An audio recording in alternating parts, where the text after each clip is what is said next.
Ready for this intro?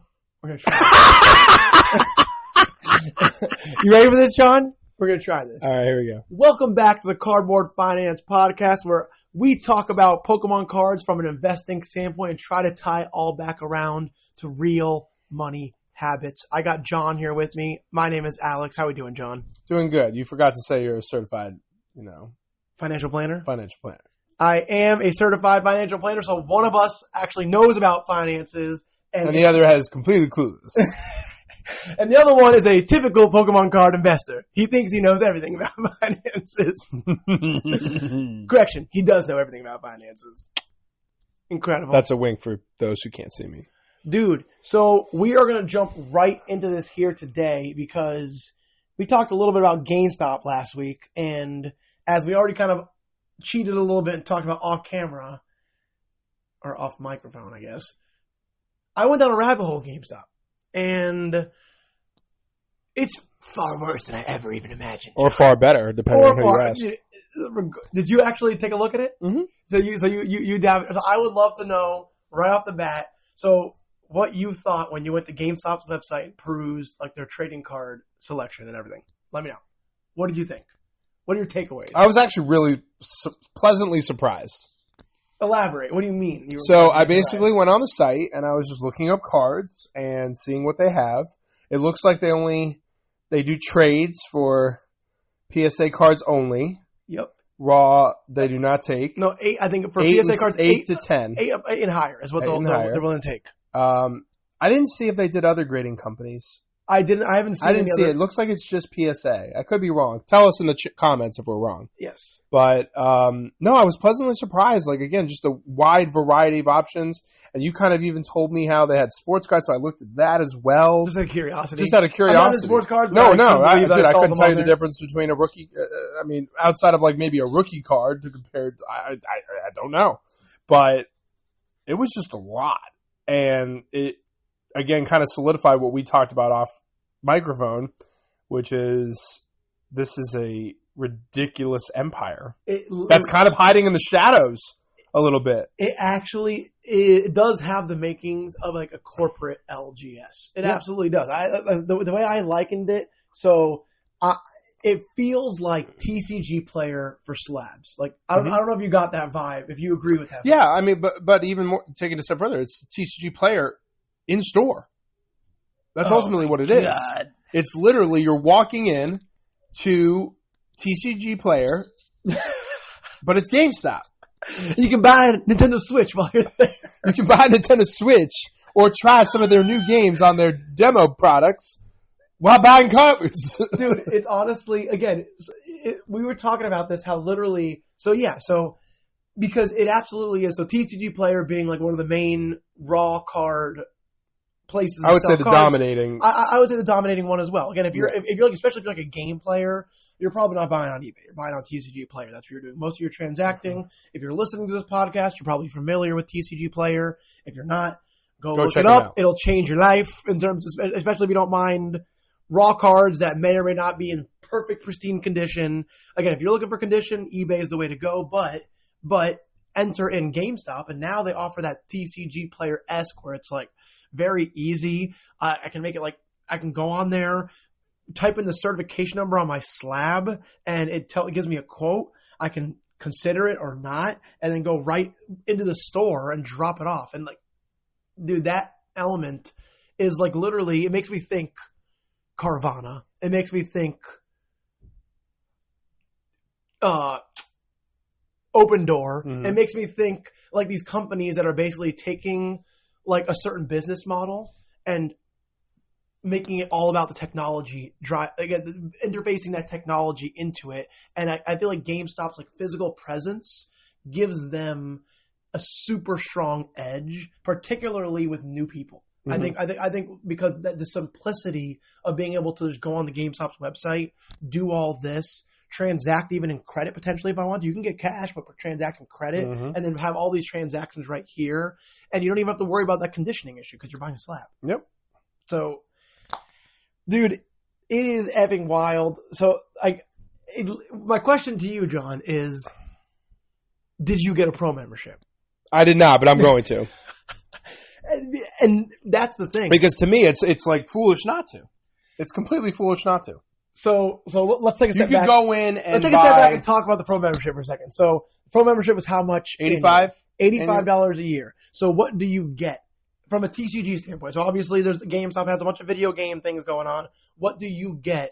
You get a discount on your purchases, I believe. Correct. And that includes Pokemon and I think it's cards. like 5 or 10%. So for reference, I saw like the Fabled Troves Locana were $50, which is MSRP. If you're a pro member, $47.50. So not crazy. So but already in that stance alone, we're looking at it from a perspective of it's already hard to find product. And if you do find it, you got to be really lucky. And that includes GameStop too. But in addition, you're now getting a discount at it. So now instead of having to go to these other resellers where you're paying $300 for a new booster box for a set that hasn't even come out yet, or ETB for $150, you have the chance to get it for under MSRP, which we've talked about. Anything at this point, if you can get at or under MSRP, you're like. Now, admittedly, Pokemon is going to be much more competitive, of right? Course. So again, you're still going to have to fight like a dog to get your stuff. But at the end of the day, to John's point, and I actually do think GameStop's a little above MSRP when they start their pricing out, especially with Pokemon because of the market the way that it is. That's true. But having said that, still you're going to get if you're able to make it through on GameStop, especially with the pro membership, you're going to get a much better price probably than you can get most other places. Mm-hmm. And I think that beyond that, so that's like benefit right off the bat. So if you're even able to like score a couple times throughout the year, you're probably chipping away at that membership. But then also by selling cards, they give you a better extra trade-in. Extra trade-in value. So if you're looking to trade your cards in, they give you extra both, regardless of whether you want cash or credit, they give you extra for being the pro member. Dude, so again, all this is like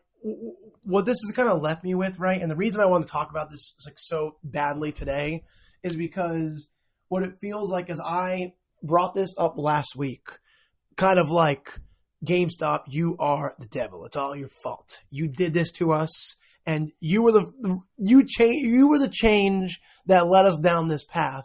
But now, like, my perspective after like actually spending time on the website is like kind of shifted to almost like, are they onto something? You know what I mean? Because again, I think that at the end of the day, when you look at GameStop's business model in general, the video game is going more digital. That route's going more digital. So the physical retail location, obviously that's why they're struggling the way they are. But dude, leaning into like a corporate LGS, like kind of business model, it's risky, right? There's lots of business risk because it's Pokemon cards. But having said that, in the market we're in right now, when we're in the market we're in right now, it kind of opens my eyes to the potential for it. Yeah. Their pivot is absolutely necessary given their situation, and they are definitely capitalizing on the boom of the collectible market as it is right now. And that's smart. That's business thinking. And I'm very curious to see how these hold up to, especially living where we live, to other LGSs. So keeping it like they're trying to pull it back to like, you know, like giving people stuff they can use and chew on out there. I think so. Let's talk about. Well, let's continue with what else you can get. You can grade your cards with GameStop. So that's also part of it, right? Is because again, they have like when you look at like comparing it to an LGS, right? Comparing GameStop to an LGS. So they obviously sell the cards. You can sell your cards to them. They offer the grading services, right? So again, that not even all LGSs offer that. Yeah. Again, so this is like literally like it's almost very. Dude, similar. I don't know a lot of LGSs that do offer it. It's again, some do, but regardless, again, it literally is. And if they do, but point is that aside from like the gameplay aspects of it, they definitely are really like capitalizing on that like internal business structure of an LGS, where the LGS operates on that structure of pull it in, give a certain percentage, ideally flip them on the store credit so you're keeping that money in the store, you know what I mean, and give them a little more, incentivize them to do that. But like the beautiful part about the game, the crazy part about the GameStop part of it is that they definitely have really made it attractive to get that pro membership by giving you those little extra perks, because that's the piece that like the pro membership is almost like an LGS giving you like a reward system. Mm-hmm. That's almost what it's like. Yeah. You know what I mean? We're like literally, but better in my opinion. I mean, it's more convenient. Mm-hmm. That's for sure. It's definitely because more your convenient. typical reward system is you spend the money, you get it, you get a reward that you could potentially build up to use later. Versus this is more real time. I can turn it around right in that moment. Exactly. Yep, exactly. And also, again, dealing with the GameStop thing, I ultimately have the ability to use it online. So with their footprint, as many stores as they have, if they continue to lean into this more and more and more the way they are, the amount of intake that they can have, because right now, again, you got to think like with the competition of all those, like everyone doing this in this space right now, right? Again, there's just like, but once like some of those people fall off, if like literally like GameStop is simultaneously ramping up because they're just like, this is like their long-term trajectory. They're not like the little waves here don't like affect them as much as they affect the little guy, right? They literally like over time, I just see a world where the inventory they could have could be like ridiculous. Mm-hmm. Could be like, think about ridiculous. a GameStop, no games, and all those shelves filled with collectibles. And you got to think every GameStop, for the most part, is pretty good size. They're not like ridiculously small stores. They can fit a lot of product. No doubt. And I think, store. but I think so I don't know this, and you can again tell us in the comments if you do know. I don't know if they store them on site or whether they ship them, or whether they basically. I think they do both. Or they collect them in the store and they send them off to like some like main location. They don't. What I'm saying is I don't know if they have slabs in the store. I don't know if they do or not. I'm not sure. Ooh, yeah, but right, that may be true for now, but that could be, of course. And this is where I'm kind of getting at, right? Because again, I didn't really see the potential for this path until I went to the website, and in a matter of 30 minutes, I was like, I think I should get a pro membership. Like, dude, like within like 30 minutes, and that's the thing is that they make it so attractive to get a pro membership. They literally make it like a no-brainer because, like, literally, if I go in there, I buy 2 troves of Lorcana Fabled, and I trade a couple cards in, get the extra bonus trade in, and then turn around and buy a couple cards and get a discount. I probably have like paid off the membership, right then and there. Yeah. So you're getting your value, and you can turn it around, like you said, pretty much in the same day you get it. And it's brilliant, dude, because, again, it's a brilliant business model because what it does is it's a loop, right? It literally makes it where you look at it, getting the pro membership is a no-brainer. You get it, and then once you have it, it totally incentivizes you to utilize them as your person because you're going to continue to rack up that benefit that you already paid for, and you're going to make it more and more and more and more in your favor. So, again, and meanwhile, you're feeding their business model. Yep. So again, you're giving them recurring revenue with the subscription, and then you're giving them, like I said, you're feeding them as well. So honestly, it's kind of shocking. It's only $85 for a year. But that's what I'm kind of getting at is it's setting itself up to do that, expand the service, jack the price up again. Because honestly, at the end of the day, I could see this as potential. Like we've seen like PSA partner with a lot of new partnerships come to the fold recently with like eBay and like, dude, I see like this is like a clear cut like potential like down the road for who knows what kind of partnership. Because again, at the end of the day, that's what we're talking about here. We're talking about literally all your favorite LGSs, what you love about them, strip out their soul. Now they're a corporation, and that's what we're talking about here. So again, at the end of the day, in the country we live in with the money train go burr, I see like the potential for. I think we all agree this industry in terms of like the financial like thing is going to continue to roll. Even if it pulls back, this is a market that's going to be here for the long haul. I truly believe that. And I think that, again, when you look at that, corporate money is eventually going to look pretty attractive to people who are looking to scale. Yep. And again, they have the locations, they have the stores to do it. I mean, they could, like you said, it'll be very interesting to see how this goes in the next few years for GameStop. So having said that, let's see how we can like action this for people and how they can actually use this information. So did you look at any of your slabs? I did not. That I didn't do. All right, so I'll provide. So I did, and I'll tell you guys. So in my opinion, I think that it absolutely is viable to use GameStop for certain things. I absolutely will add it into my repertoire, my little Rolodex of places I shop, because Pokemon is Pokemon. The market is the market. I don't need to like tell everybody where that's at. Everything is just going crazy. So it's definitely like very, very competitive and hostile in the Pokemon slab area on GameStop. But I'm obviously into Lorcana.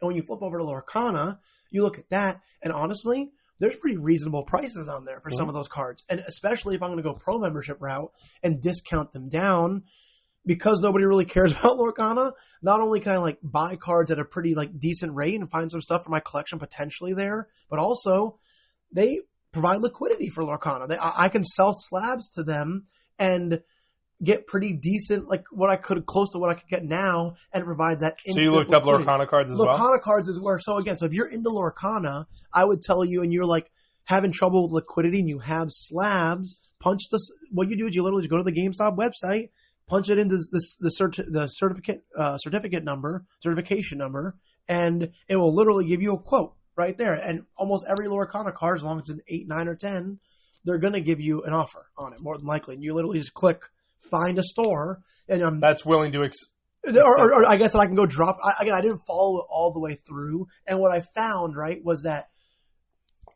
I punch in every card just out of curiosity, and it definitely has some sort of algorithm, obviously, that I don't know if it uses like the certain number of last sales and averages them, or how exactly it does it. But ultimately, some of them were like really fair offers, and I was like, dude, honestly, if I was looking for immediate liquidity, this is not a place to go. This is not a bad option. Again, with some of these cards, I'll probably like get close to what I would get on eBay, but I'll get it right now. I can drive it in. I don't have to worry about the risk of scammers and shipping damage and blah, blah, blah, blah. The fees, all of it. Yeah. I get it right this very moment. I can turn around and get the cards I want. Whatever. Again, the point is that it provides that like it's an attractive option. Now, some cards were like doo-doo. I would never give them my card. Like I told you, like the Charizard V-Star was $150 they offered me for it, a PSA 10. The card's $900. But then the Mewtwo V-Star is worth $500 at PSA 10, and they offered me $450 in store credit with a pro membership. Which is amazing. So again, like $450 in store credit for a pro member, that's, if I have a slab I'm eyeballing, and I can use my pro membership to get a discount even a little further, that's a pretty attractive sentiment, or a pretty attractive thing to like be offered. So again, my point is, I think that having it in the arsenal as a place to kind of like has another resource for sealed product, another resource for buying and selling slabs, I think that it definitely is something I will add in there. And like, I don't know if I'll do a ton of shopping via it, but I will definitely probably get a pro membership and look for opportunities to milk that pro membership. And particularly I'll focus on Lorcana probably for the time being.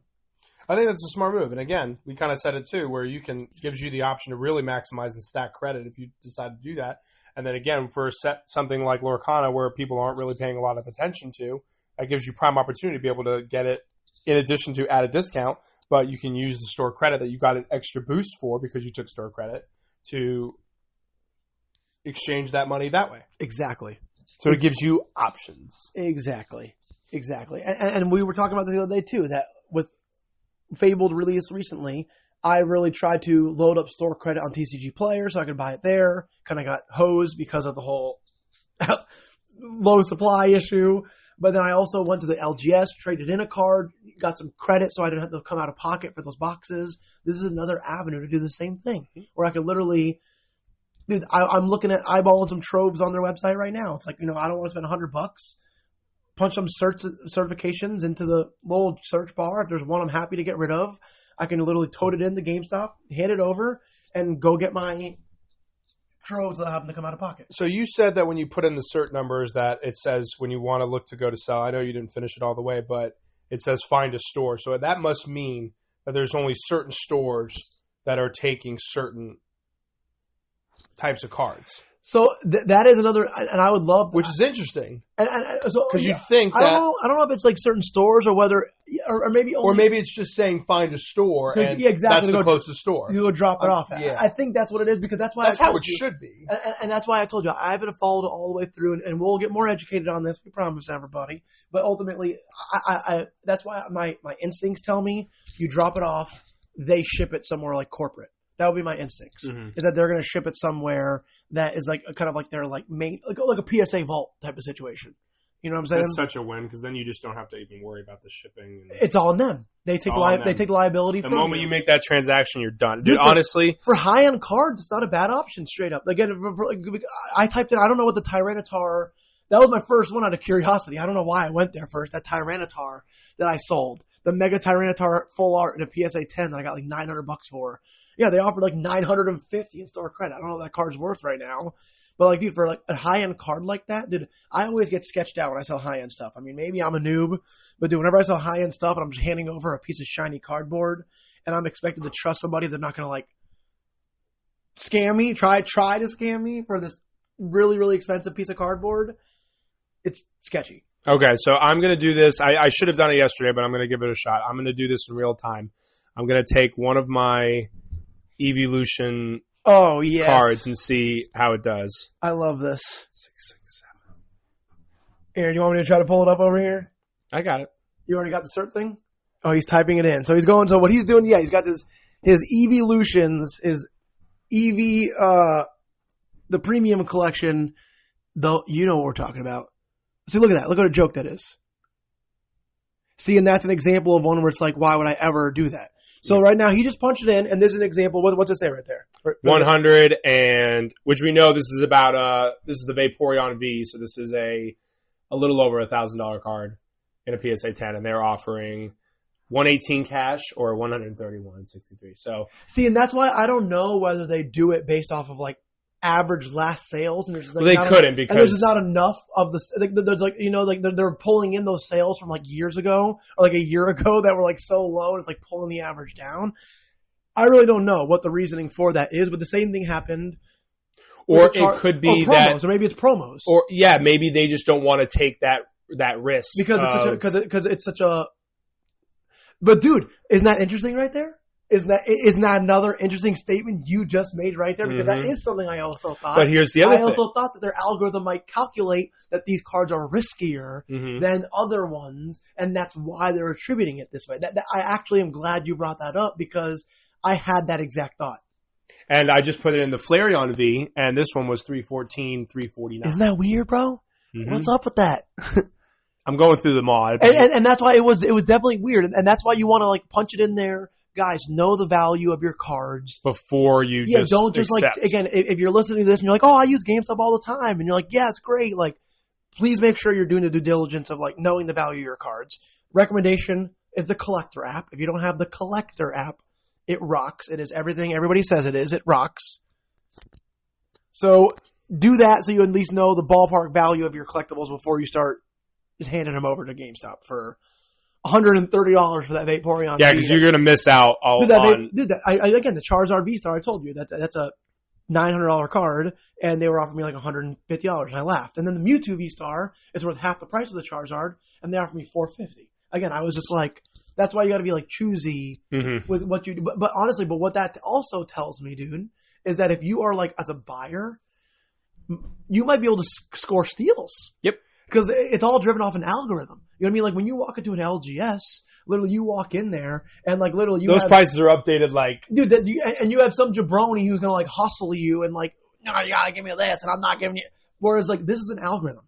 Some dude's going to like spit out a number, you're going to hit buy and they're going to ship it to you. You know what I'm saying? So there's not going to be like some guy like, oh, this is mispriced. Or like, I'm not, they're not going to have to deal with that. Yep. And that's why, again, if you like keep it on your radar, just like monitor it, I see the potential for steals. I'm curious how they navigate with fake cards. Because a lot of times you can sell because obviously with these, there's no photos of the actual...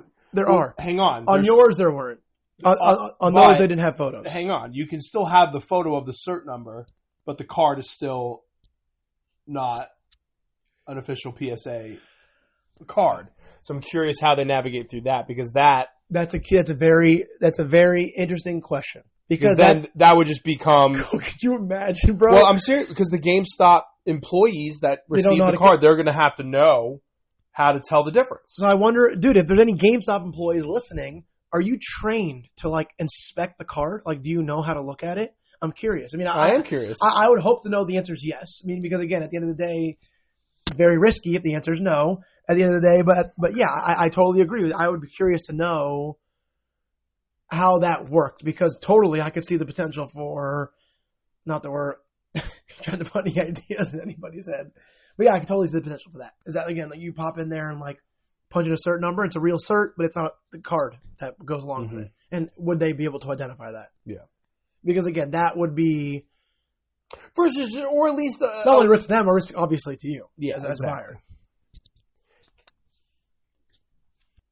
Yeah, dude, I am literally on GameStop's website, and you go to their main website, the very first banner, buy and sell your graded cards at GameStop. Next banner, get your cards graded with PSA. Next banner, exclusive collectibles here at GameStop. Like, dude, it's just like, dude, it's crazy. It is crazy. And again, that just goes to show you that, again, they are recognizing the whole, gaming component of, being all digital. They pivoted. They pivoted very well. So you got to give it, give credit where credit's due. I definitely think there's a lot more potential as a brick and mortar store for the route that they're trying to go. Again, now I think that this industry is very tricky. Yes. So again, because of you just brought up a very case in point of fake cards. Again, very, very tricky. But at the end of the day, I feel like if they can navigate it and it doesn't end up being a train wreck, I think that it, again, as I jumped onto the website, it opened my eyes a little bit. I was like, wow. I mean, now whether they're executing like perfectly or not, I don't have any clue. Again, I just found out about this the other day.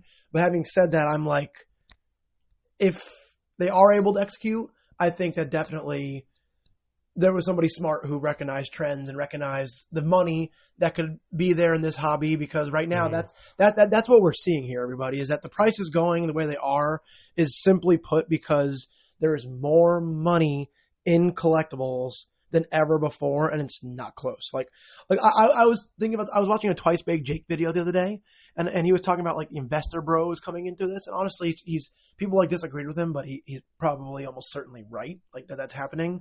But when he said that made me realize that, like, I saw an article a little while back that Kevin O'Leary, Mr. Wonderful, you know what I'm talking about? Yeah, that he was like accepting or acknowledging the collectible space as like real and investable. Yep. Dude, there's a lot of people doing that now. Dude, that to me, like, light bulb moment made me realize that, like, people like that, if they shift that way mentally, that totally could explain so much as to because, dude, someone like that comes in, discovers, what's this TCG player? Oh, is that a marketplace for these collectibles? Oh, there's how many boxes? Oh, that's like $38,000 to buy them all? Buy them all. And then relist them immediately. Again, they can literally manipulate that market with the money they have.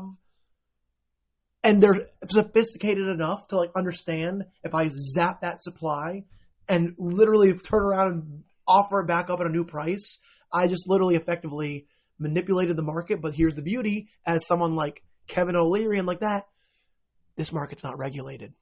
There's no regulation whatsoever in this market. So if I was someone like that and I was like, hello, Pokemon cards, this is a real investable asset, I literally would, with all due respect to everybody out there, you would all be in serious trouble. Again, because I would be able to make so much money, and you all would be having a party, having a blast. But again, in these types of markets, when there's profits everywhere, usually it becomes a bloodbath to try to realize those profits. Because right now, for most people, the profits are not realized. They're sitting in the collectibles still. And when the time comes, when there's a realization of profits moment, that's where, again, it gets really, really nasty. And again, and guys, it's a bloodbath. And guys like, again, who are really know what they're doing can recognize a bull market like this and really take advantage of it and manipulate some stuff. So again, when I was listening to that, I literally was like, dude, I was like, if that money is actually like in this hobby, dude, this bubble could get bursty, dude. It could get huge, dude. Yeah, 100%. It could get totally insane. I mean, more insane than it even already is. I mean, it opens my eyes to how big the bubble could get before, like, what would be like an imminent pop. You know what I mean? Again, I think that because the reality is they can just like, oh, dude, it's a little scary. The amount of eyes in this hobby right now is insane. And again, I'm seeing even more. I'll just log onto my computer and I'll find articles on like MSN or whatever it is and see all these people talking about, or more and more articles about how this is a better investment than your regular, retirement account, or better than the market. So more eyes are touching this space now more than ever. To your point, that all it takes is someone like a Kevin, or even a lower level than that. It doesn't have to be someone that rich. Yeah, it could be someone who is making, a 20th of that and come in and. But my point is, someone that wealthy. Dude, all it takes is like one. Yeah, all it takes is 100%. like one dude who has that kind of money, and this hobby, again, like, someone like Kevin could go and buy pretty much everything and probably not even put a dent in his. I'm literally talking like with what just happened with Destin Rivals, where it went from 400 to like 500 to like 700. That could be like one dude, like Kevin O'Leary. Destin Rivals is $700 a box on TCG Player, and then I got pushed back down to $5. But it's like $500 a box, dude. Keep up, John. What is happening? Keep up, JJ. But bro, that's the thing is like, again, like kudos to like the collector app, because again, if I don't have the product, there's so much to keep track of. Thank goodness for that app, because I don't have time to. I'm not going through every single set. Yep. How in the world, dude? I told this to one today. The other day, I said, dude, if you're not doing Pokemon full time, you're not gonna make money yet.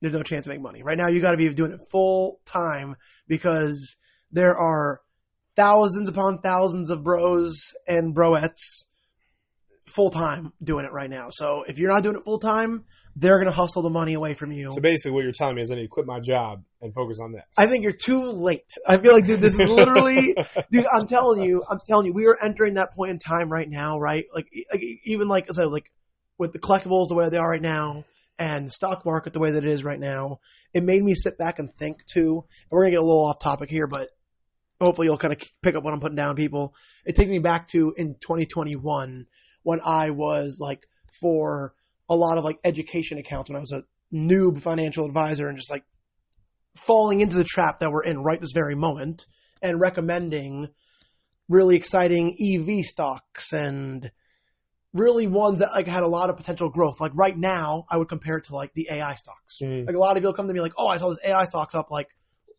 you, I got you Tempest. I had you on like in Tempest. Yeah, that stock's up like 50, 60, 70, 80, 100%, whatever it is. And literally stocks like that. It takes me back to 2021 when the EV stocks were those stocks, and I was recommending them for everybody. And just right now, how a lot of those accounts have just been decimated and never recovered as a result of those recommendations. And again, it was a product of getting caught up in the excitement, exactly like what we're in right now. And again, all those things, absolutely the potential, and we talked about all that's there. All that is still there. But in the moment, we got swept up in the headlights. Everything, the reality of how bad it could get never was taken into consideration. And people were just, it's similar to what it is right this very moment. It was a very similar environment to what it is right this moment, when everybody wanted a piece. Everybody was like, yes, yes, yes. If you try to even be the one who's the voice of reason, you were like, and at the time, again, I was much keener to recommend that spicy, exciting stuff. Mm-hmm. And again, I was just thinking about but now more so, you've become more of that voice of reason of being like, okay, like I'm using this experience from last time that this happened where it felt like this. And it was like, dude, I have clients all the time. They're coming to me like, oh, I want this AI stock. I heard in the news. I want this. And I'm just like, kind of missed the boat already. My answer is no. You know what I mean? Again, if you want, I mean, you're the boss. You're the client. You're the boss. My answer is it's way too risky. If you want to gamble on it, know it's a gamble and do that and take a position, but know that it's a gamble. This stock is $100. It was 10 like a year ago. You know what I mean? So again, let's leave it there. You know what I mean? Again, at the end of the day, like, so, and having said that, when everyone's just buying because of the excitement, again, that's not like something especially when we're already like at least part of the way through it here. Yep. Again, I'm not going to like jump on that ship. Right. So having said that, again, people are picking stuff up. They're still making money. And in both of these markets, collectibles and the stock market, I don't necessarily know that there's an end in sight. Again, especially if this money is going to continue to flow in there. But having said that, the bigger the bubble gets, the more inevitable it is that it's going to pop. The higher away from zero, the harder it falls. Absolutely. And So again, big surmise of that is don't get swept under the rug and don't fall into the wait for it complex. Which is why, okay, so here's my big, if anyone's still here 35 minutes in, literally the biggest piece of advice as a certified financial planner I can give you is when it comes to new buys today, be extremely careful. If you have things that have already appreciated, congratulations. Do what you want to do. I would recommend peeling some of that stuff off and capturing some of that profit before it becomes a bloodbath to do so. Yes, you might miss out on future gains, but you're not fighting like an animal to get that profit on the way down. Mm-hmm. But having said that, if you're already making a bunch of money, it's your choice. Sit in it. Be fine. Do whatever you want to do. New money coming in today. Be extremely careful buying things that have appreciated like crazy. So Destined Rivals booster boxes, please, please, please resist the urge to pick those up at $400, $500 a box. Is it possible there'll be 1,000 in 3 months? Of course it's possible in this market right now. Having said that, the risk you take on if you buy a box today, especially if it continues to go up along the way, and there's a lot of other items we can say in the same boat, new money today. That's what we're talking about. Mm-hmm. Be very careful with it. That's it. Well said. Again, I think that's very good advice because, again, you can get a lot of other stuff for $500. And that, to me, is a extreme amount of money for a set that came out 6-7 months ago.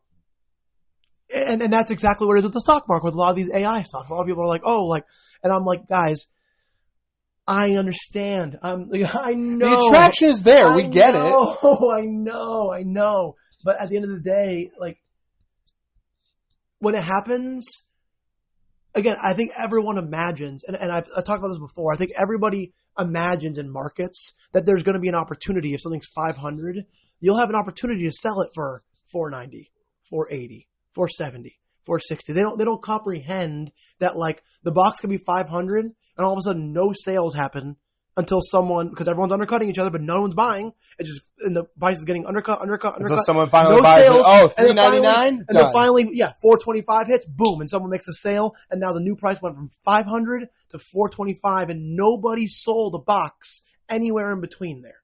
That happens in the stock market. That happens in markets all the time, and people, that's why the saying goes, stocks take the stairs up and the elevator down, for exactly what we just described. And I think people don't comprehend that, and they think, like, I'll have an opportunity here to get out along the way down, and that's just not the case. And the further we go into this ridiculous bull market, the more extreme that urgency will be when finally the time comes to sell. Mm-hmm. Because again, your box is going to be going from, I'm up 750, to now I'm up 650. Now I'm up 575, and you're gonna be like sweating. You're gonna be sweating bullets, and everybody else is gonna be in the same exact situation. Again, that may be a long way off from right now, but as the money continues to grow and grow and grow in these collector apps, it's an inevitability. It will happen. And remember, guys, like, don't look at it always as just you're losing the product. Think of it as well as, in addition to taking profits, you're able to buy something new. There you go. You can refuel it. It's not like you're just losing a box and then you're not getting anything else. You can use that $500 that you sold for a Destined Rivals box that you paid $160 for and buy a couple new booster boxes of the new set or a set that you see that's undervalued and get and expand your portfolio. Take some profits back. Pay your bills. Upgrade your house or your home or save, whatever. I mean, you can do a lot of things. There's always going to be another opportunity. Do not let FOMO of the opportunities right now dictate your behavior. And I think that that's a brilliant way to address kind of what I said before, where I basically was like, new buys, be very careful with new money. That's a way where you can mitigate that by taking money out and using money you took out to put back in. It's not new money coming in. That is like, again, when I went back to say new money coming in, that's not new money. That's money that was already in and it just grew. Now you're reinvesting that money. That is the way to do it. Because again, that way, if I go and buy a $500 Destin Rivals booster box and it does collapse, at least I didn't take money away from, if I have a family, my family. I didn't take money away from all the things you just described. Paying my bills, putting in my retirement, advancing my future, doing all these things. Again, in a market like this, it definitely is going to be more beneficial to try to take gains where you can and then reapply them. So, dude, well said. Again, I think we just nailed this. I think this is quite a conversation on GameStop. So I think GameStop is a tool. You guys, I will be curious to see where it goes from here. I will not be purchasing any GameStop stock. Sorry, GameStop. But we encourage anyone who has, because they've been doing this now for a little bit. So if anyone has had any experiences, good or bad, drop them in. For GameStop in general, online, in the stores, whatever you may have done, put a comment in, drop it, and love to hear your feedback. We'd love to hear. Again, if you have any stories, any kind of thing we missed, anything we were incorrect about, any pointers, let us know. We definitely opened our eyes to the whole GameStop thing. We will continue to delve into it and probably get a pro membership. I'm probably going to do that. I think we just nailed the title of this podcast. Probably get a pro membership. And now I'm a GameStop pro member. I think that's it. That's perfect. And I'm a pro member. Oh, man. Well, you guys, that is going to do it for us here today. This is the Cardboard Finance Podcast, where we talk about Pokemon cards and the psychology of investing in them and try to relate it back to real money. Be careful out there, everyone. It's a crazy world. John, you got anything else for everybody? No, that's it. And don't forget, Alex is a certified financial planner, a CFP. Who loves Pokemon cards. And Disney Lorcana cards. And the market. And collectibles. All collectibles. All right, goodbye. All right, everybody. We'll see you all next time. Song out intro. Lucas's room. No fan circulation. It's so warm.